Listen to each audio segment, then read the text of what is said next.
for most of those markers, I'm better than a 20-year-old for health. And I think a lot of that's due to my new diet that I've adopted because I can just see things getting better and better over time. Introducing Dr. David Sinclair, Harvard Medical School professor of genetics. Here is a comparison between Dr. Sinclair in 2013 and now. Even though he's 54 years old, he still seems younger to me. The professor has altered his lifestyle and his eating habits throughout the years. According to science, his body is younger. And I've looked at my blood biochemistry, and I'm actually now younger and healthier than I've ever been since I've been measuring it over a decade. Now it's more like 14 years.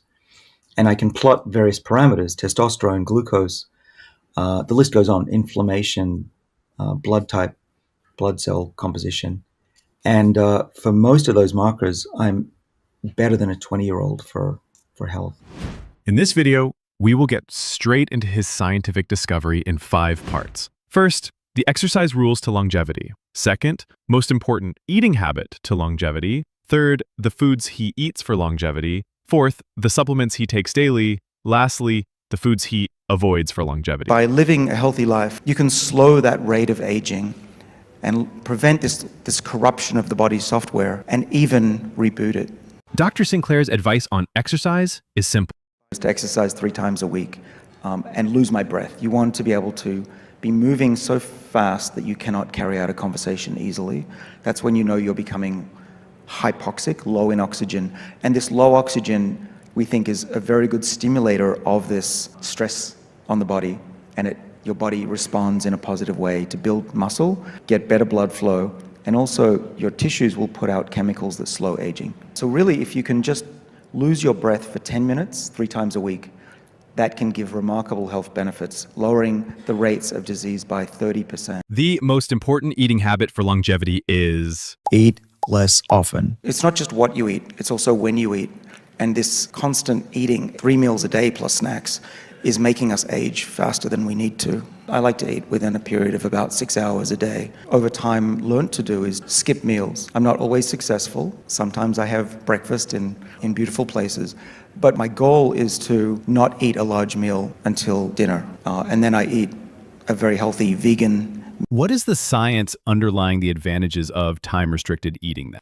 If you're down to 1 meal a day, which I am now, you shed weight and then you get your 20-year-old body back. That's a nice bonus. It's the period of not eating that's so important for boosting the body's defenses against aging to maximize longevity. But these long extended periods are doing a real deep cleanse on the body and turning on that autophagy, that process of recycling proteins, very deeply. There is a set of genes that I wrote about in my book, Lifespan, that's called the sirtuins.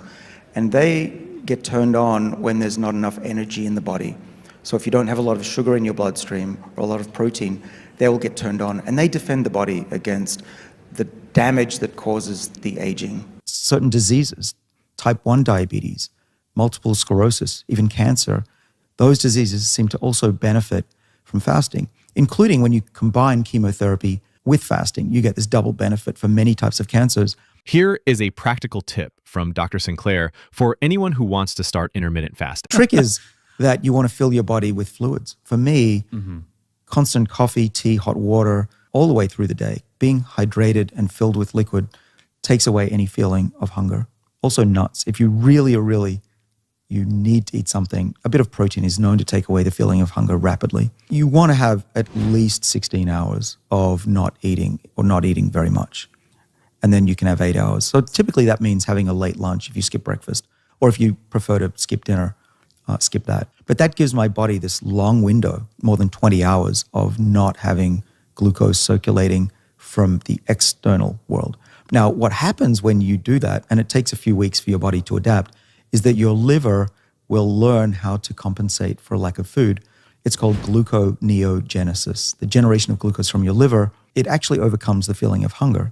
Do it for at least 2 weeks, because after the 2 week, especially by the 3 week mark, your liver has now learned that you're not going to have breakfast or lunch, and it will start making glucose at a steady level.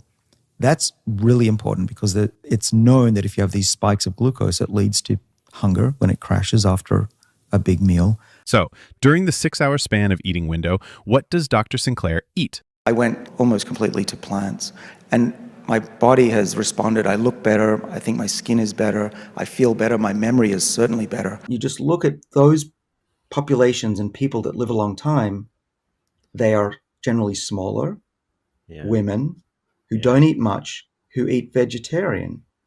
I mean, that's the fact.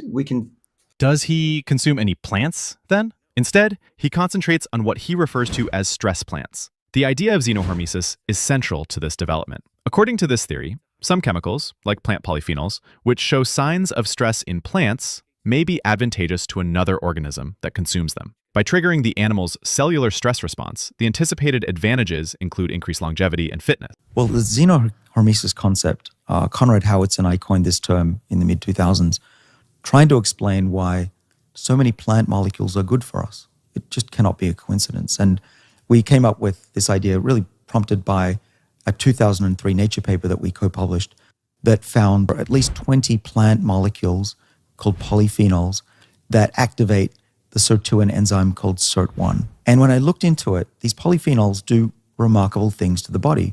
The one that got the most media attention because it's in red wine is resveratrol, but there's picetanol and there's fisetin and quercetin. These are supplements that people are getting excited about only now. But when you look into it, they activate and inhibit pathways or proteins in the body that are known to be important for health and longevity. So how do we know if a food has been stressed? Well, you can start with the generalization that if they're grown out in a field organically without pesticides, probably they're more stressed, right? Just remember, if your food is stressed, then you get the benefits. Stress your food so you don't have to. And so what we focus on are plants that are full of color. So try to eat bright red and purple, dark green colored vegetables, because those are the ones that have these polyphenols that can turn on the body's defenses. And actually in my lab, if we give polyphenols to mice, they actually get healthier and run further like they've been exercising. You might be curious in the precise stress herbs that Dr. Sinclair consumes.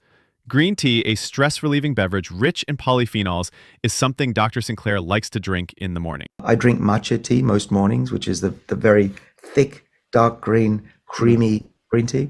ECGC from green tea. This ECGC has great anti-inflammatory and anti-cancer properties. While he enjoys all kinds of different leafy greens, he specifically mentioned spinach. Eat a diet that's definitely full of leafy greens.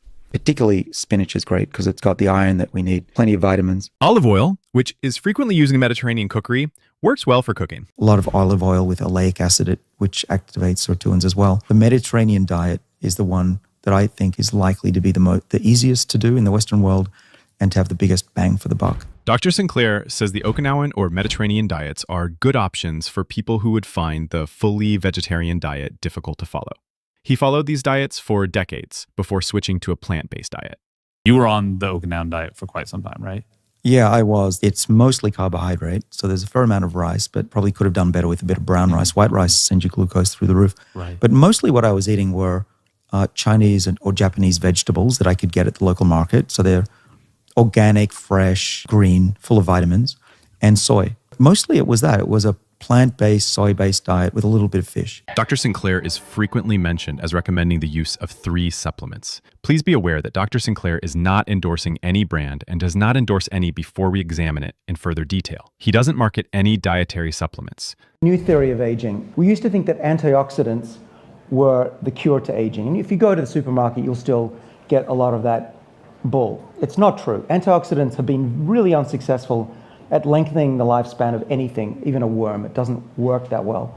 3 things that you want to take consistently. I would take resveratrol. I take a gram with a bit of yogurt, NMN, and then metformin. I don't sell any supplements, by the way. Gotcha. I'm not making any money. But you I don't recommend anything. I'm just a Gotcha. PhD. The one chemical that I take every day is resveratrol, which is the red wine chemical, and that comes from grapes. So that one gets sprinkled into some yogurt in the morning. NMN is a version of vitamin B3 that makes a chemical in the body that we need for life, and that's called NAD.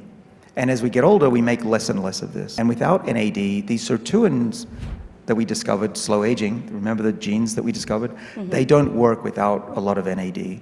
So as we get older, our defenses decline. And so by taking this supplement, we know that it doubles the levels of NAD back to when I was age 20. There's now clinical trials that my colleagues at Harvard have done that says that NMN has some health benefits in early studies, such as lowering cholesterol and blood pressure.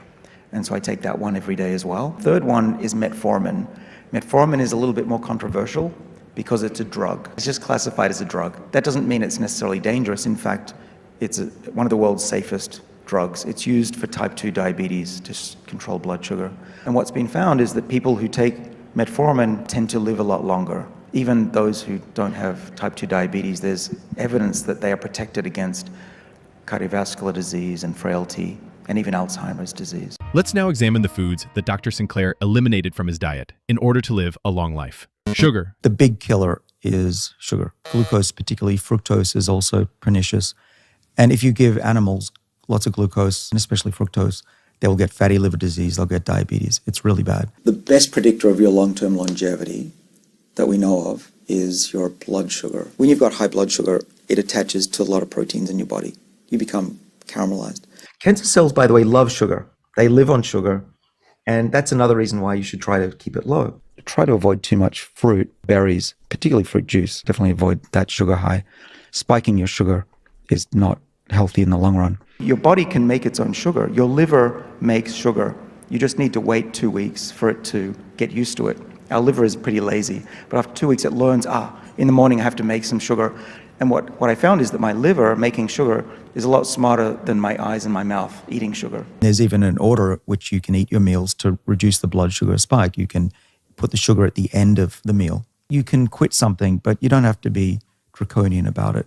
I still like to steal a few scoops of ice cream if I see it, but I'm not going to eat a giant bowl of ice cream every night. We now know the importance of reducing sugar intake. However, we can choose healthier options if necessary. But there are substitutes. For example, monk fruit produces sugar. Allulose? Stevia is a big one. One item he has eliminated from his diet is bread, which falls under the sugar brand. First thing I cut out was a lot of carbohydrates. I used to eat bread every day. I would just if I ate something, it would be on toast. Okay, that's my life.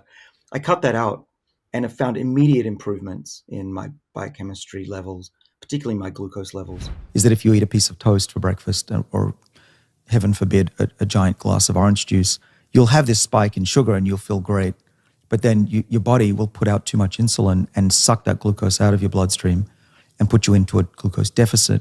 And that's hypoglycemia.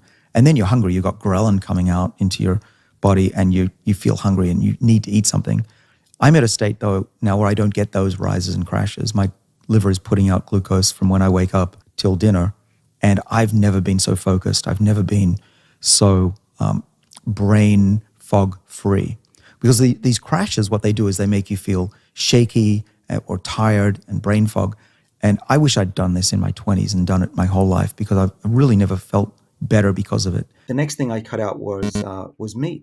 I worked towards a Mediterranean diet, and I have a familial history, genetics of heart disease. I have what's called Lp(a).